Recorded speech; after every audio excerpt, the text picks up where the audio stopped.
হামজা চৌধুরী, সমিত সোম দুই রত্নের কারসাজিতে বুধ হবে সিলেটবাসী। জেলা স্টেডিয়ামের ক্রিকেট পিচ উঠে যাবে, ফুটবল বসবে, কিক অফ হবে মাঝ মাঠ থেকে। হামজা হামজা সমিত রব উঠবে গ্যালারি জুড়ে। 18 নভেম্বর বাংলাদেশ ভারত যুদ্ধ চায়ের শহরে। মার্চে হামজার পা পড়েছিল সিলেটে, ভক্ত সমর্থকদের উন্মাদনা দেখেছিল গোটা বিশ্ব। এবার পায়ের কাজ, ড্রিবলিং, প্রতিপক্ষকে বোকা বানিয়ে টেক্কা দেওয়ার দৃশ্য দেখার অপেক্ষা। রাইভাল ভারতের বিপক্ষে যদি হামজা খুঁজে পায় জালের ঠিকানা, ভিন্ন মাত্রায় যাবে উল্লাস আর উন্মাদনা। ক্রীড়া প্রেমীদের জন্য তরই সইছে না। সিলেটে অনেক জেলা আছে, যেমন মৌলভীবাজার, হবিগঞ্জ, সুনামগঞ্জ, সব জায়গাতে মানুষ আসবে সিলেটে খেলা দেখার জন্য। আমাদের পাশেই শিলং, সেই শিলংয়েই ড্র হয়েছিল ভারতের সাথে, কিন্তু আমরা চাই যে সিলেটের মাঠে অন্তত বাংলাদেশ ভারতকে হারিয়ে একটা জয় গোটা দেশবাসী, গোটা বিশ্বকে একটা উপহার দিক। আসলে ওই দিনটার জন্য আমরা ওয়েট করতেছি। আসলে সত্যি কথা যেটা, ওই দিন আমি আমার ফ্রেন্ড সার্কেল নিয়ে আসবো, সবাইকে নিয়ে আসা ট্রাই করবো ম্যাচটা উপভোগ করার জন্য। আর ইনশাল্লাহ আমরা যতটুকু সাপোর্ট দেওয়ার গ্যালারি থেকে আমরা আমাদের দলকে, আমাদের দেশের দলকে সাপোর্ট করব, যাতে এন্ড অফ দ্য ডে একটা ভালো রেজাল্ট করতে পারে।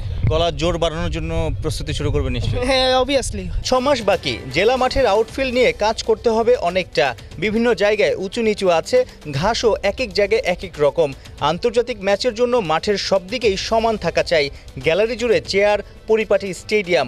মাথা ব্যথার কারণ হতে পারে ফুটবলার ও দর্শকদের নিরাপত্তা। প্রায় সময় এর আগে দেখা গেছে সিলেটে যখনই ফুটবল ম্যাচ হয়েছে, বড় ম্যাচ, গেট ভেঙে অনেকে ঢোকার চেষ্টা করেছে। পুলিশ আসলে বা আইন শৃঙ্খলা বাহিনী আসলে অনেক কষ্ট হয়েছে ট্যাকেল দিতে। অনেক ইন্টারন্যাশনাল ম্যাচে আমি নিরাপত্তা নিয়ে কাজ করি, মোস্টলি ক্রিকেটের। বাট এই ফুটবলও আমি যেটা বলতে চাচ্ছি যে এই মাঠটার যে পজিশন, যে জায়গাটায় মাঠের অবস্থান, মানে যে কোনো আসলে ভালো মাঠের চারপাশে একটা রিঅ্যাকশন এরিয়া থাকে। এই মাঠে রিঅ্যাকশন এরিয়া নাই। মানে যে জায়গাটার পরে একটা ব্যারিয়ার থাকলে তারপরে হলো যদি গেট থাকে বা ঢোকার ব্যবস্থা থাকে দর্শকের, তখন আইনশৃঙ্খলা বাহিনীর জন্য একটু সুবিধা হয়।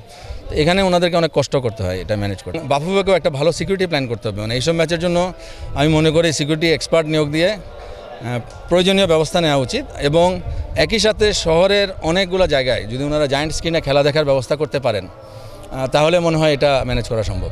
এই মাঠেই 2022-এ মঙ্গোলিয়ার বিপক্ষে একটি, পরের বছর সিশেলসের বিপক্ষে জোড়া প্রীতি ম্যাচ খেলে বাংলাদেশ ফুটবল দল। তবে বলার অপেক্ষা রাখে না প্রতিপক্ষ ভারত বলে, আর হামজা সমিতের উপস্থিতির কারণে আগের সব রেকর্ডকেই ছাড়িয়ে যাওয়ার সম্ভাবনা। নভেম্বরে সিলেট রূপ নিতে পারে উৎসবের নগরীতে। সাইফুল রূপক, 71, সিলেট।